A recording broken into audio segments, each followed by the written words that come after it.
biaya pernikahan dua anjing yang makan 200 juta itu setara dengan vaksin rabies 700. Sekarang kan lagi marak korban rabies, banyak yang meninggal kan. Sedangkan satu vaksin rabies itu hanya Rp300.000.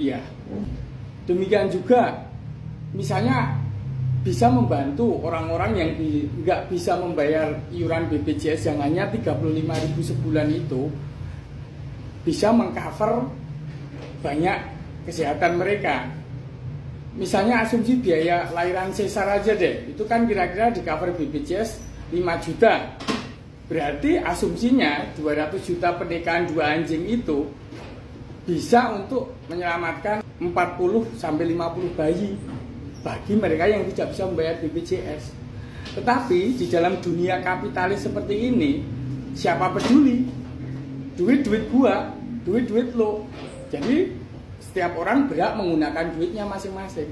Makanya wajar orang pada flexing, pada pamer emas, kemudian pamer beli mobil ini, pamer tas-tas mewah. Tidak ada atau sangat kecil sekali toleransi di dunia kapitalis seperti ini. Ya karena kesenjangan, ketimpangan memang sangat jauh dan orang berhak pamer. Karena memang nggak salah, itu uang-uangnya sendiri. Di dunia materialistis dan modern ini, orang semakin haus akan sensasi-sensasi baru. Karena orang bingung memikirkan mana yang penting dan mana yang nggak penting, mana yang kebutuhan, mana yang keinginan. Orang-orang makin kesepian di tengah keramaian. Jadi saking haus sensasinya, mereka menciptakan sensasi-sensasi baru tanpa memandang perasaan orang lain, dan itu hal yang wajar juga. Ya, jadi orang itu sudah melewati kebutuhan dasarnya. Kalau menurut piramida kebutuhan itu sebenarnya kebutuhan pertama itu kebutuhan fisiologis atau biologis, makan, minum, seksual, lain-lain. Kebutuhan kedua, kebutuhan akan rasa aman.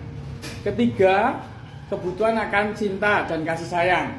Keempat, baru self esteem dan ekspresi diri. Nah, orang sekarang lebih mentingin kebutuhan ekspresi diri, nggak penting lagi kebutuhan rasa aman maupun perasaan orang lain. Kesucian pernikahan, perkawinan mungkin sudah tidak dihargai lagi. Makanya begitu banyak kawin cerai memang. Tetapi mungkin juga seremoni anjing nikah itu mungkin juga sebagai bentuk kritik terhadap pernikahan yang dangkal. Tapi yang saya lihat dari sudut lain, anjing itu kalau di Eropa, di luar negeri itu disetarakan dengan manusia sama makhluk hidup. Tetapi di budaya Jawa kan nikahnya itu pakai adat Jawa. Makanya ada istilah anjing yang halusnya sedikit asu, bukan, kata kasarnya asu atau agak halus lagi segawon gitu.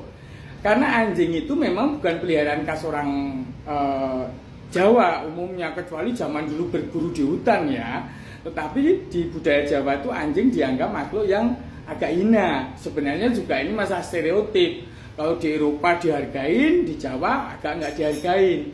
Tapi itu masalah sudut pandang. Tetapi ketika anjing dinikahkan dengan budaya adat Jawa, sedangkan budaya Jawa itu kan adiluhung, budaya yang untuk nikah pun juga dicari hari baiknya, kemudian di benar-benar pertemuan orang tua, dan kemudian keluarga itu terlibat, dan bahkan ada tata caranya yang menunjukkan bahwa perkawinan itu sakral, suci. Tetapi zaman sekarang kesakralan memang sudah lumer, sudah tergerus oleh budaya modern. Tetapi ketika orang sudah mulai meninggalkan nilai-nilai lama, umumnya akan semakin terpinggirkan oleh laju peradaban, laju modernisasi yang sangat cepat. Dan orang akan semakin menderita, semakin depresi, dan semakin cemas menghadapi masa depan yang tidak jelas. Tetap hak masing-masing orang untuk berekspresi. Tetapi ketika kita hidup di dunia sosial, beberapa ekspresi yang berlebihan oleh kelompok golongan menengah atas itu akan menimbulkan kecemburuan sosial.